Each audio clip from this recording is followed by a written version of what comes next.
بسم الله الرحمن الرحيم نحمده ونصلي على رسوله الكريم. And the government and armed forces of Israel were taken completely by surprise. Then a camel can also pass through the eye of a needle, and a cow can also jump over the moon. Yes, it's so funny. No, they're lying. They're lying, of course. They knew it was just another Pearl Harbor. It was another 9/11. They knew that this attack was coming, and they allowed 1,000 Israelis who could have still been alive today to be killed. Yes. They sacrificed their lives of their own people, cynically so. Why? Because they had an agenda. What is that agenda? We argued in our first response that in the same way the United States government allowed Pearl Harbor to take place so that it could transform public opinion in the United States, which was against the United States entering the Second World War, to be changed, to be transformed, and allow the United States, with public opinion, to enter the Second World War. And that's what happened. We said that in the same way that there was a plan, a master plan behind 9/11, they allowed 9/11 to take place. And so many thousand lives were lost, except, of course, those who were told don't go to work on that day, and they didn't go to work. So many lives were lost who could have been saved. But the United States cynically allowed all these lives to be lost because they had an agenda for their troops to be, they call it boots on the ground, in Afghanistan, in Iraq, etc., in Syria, etc., seeking regime change. And so similarly we argue that Israel had a big plan ahead of it because that's why they allowed this to happen. What could that plan be? We are offering some political and military analysis, knowing that I'm not an expert in the field, so what I offer is chicken feed compared to what others can do who are experts in the field. But I can offer some comments. And I said what Israel wants is to get the war to expand. What Israel wants is to suck the United States and Britain, NATO, into the war, into that region of the world, so Israel doesn't have to fight alone. And what Israel wants is to expand the war in such a way that she can achieve a number of objectives, not just dealing with the Islamic resistance in Gaza, not just with dealing with Hezbollah in Lebanon, who is a threat to Israel, but the most important one of all is to denuclearize Iran and, if possible, to get regime change in Iran. That is the master plan. This is my view in my first response. Events which have unfolded since then have confirmed my views that this is not just a war between Israel and the Islamic resistance. You don't need an aircraft carrier in the Mediterranean Sea next to Israel if it's simply a war with the Islamic resistance in Gaza. You don't need Britain and France and Germany lining up to send troops and Patriot anti-aircraft missiles and so on being placed all over in bases around them. Not at all. Because they also know that this plan is for a bigger war, and the target is Iran. Well then, the Iranian foreign minister is reported to have said recently that Israel has already crossed the red line. And so now this video is being recorded to share with you my view that yes, indeed, we're going to witness soon the war being expanded, and that Iran will be in the war. And we mentioned the implications of war with Iran. Not just that Iran will become a nuclear power immediately, but other than that. We said that Iran will block the Straits of Hormuz. Iran has the capacity to do that. And when the Straits of Hormuz are blocked and oil cannot get through, the supply of oil is disrupted, the price of oil is going to escalate. It's now almost $100 a barrel. Very soon it'll reach 150 and more than that. And as the price of oil goes up, something mysterious will happen to the world of money. Why? What connection is there between the price of oil and money?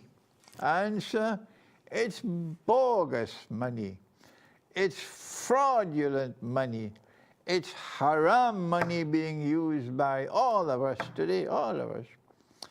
Paper money, plastic money, electronic money, cryptocurrencies, central bank digital currencies, all of them. This is the subject I will be teaching on the 17th of December, this December, inshallah, in a seminar in Manchester. And you will soon find the video on my YouTube channel, and you can register to attend that seminar, inshallah. It'll be a few hours long.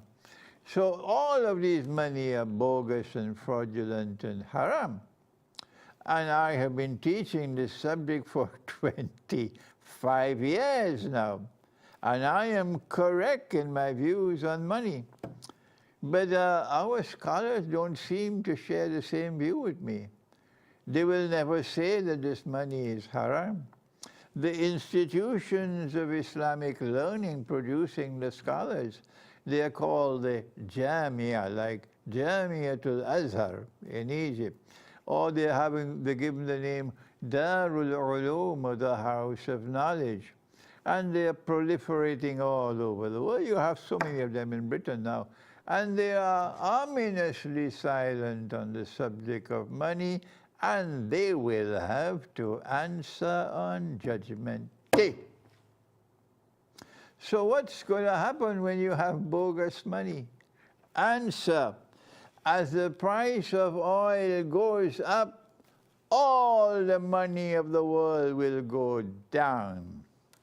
But if we are using money with intrinsic value, money which is in the Quran, money which is in the Sunnah, and when the Messiah returns, he will be using that money, gold and silver coins. When the price of oil goes up, then all of this bogus money will start losing value. Wait, and you will see. And as money loses value, prices will rise.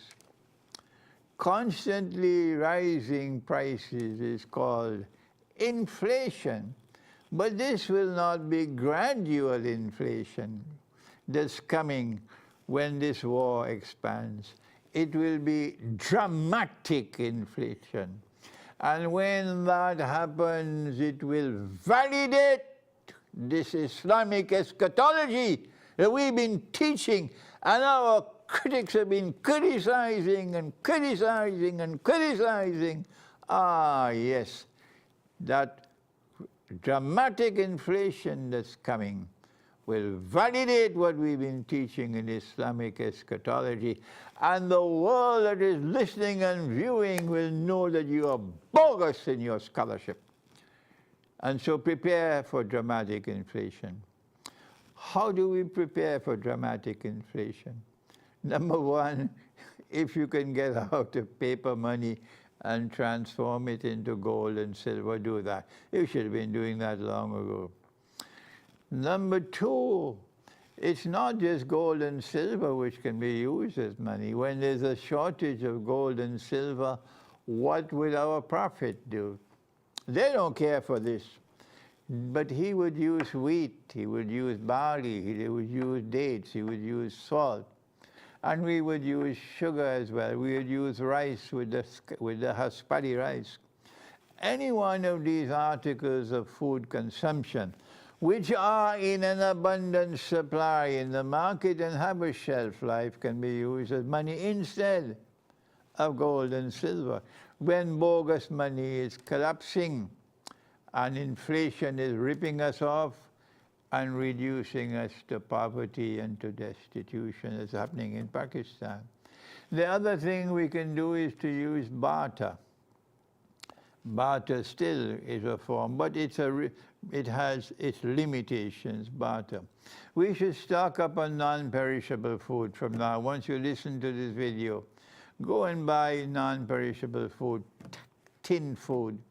Stock up on water, stock up on food, and stock up on energy, on fuel.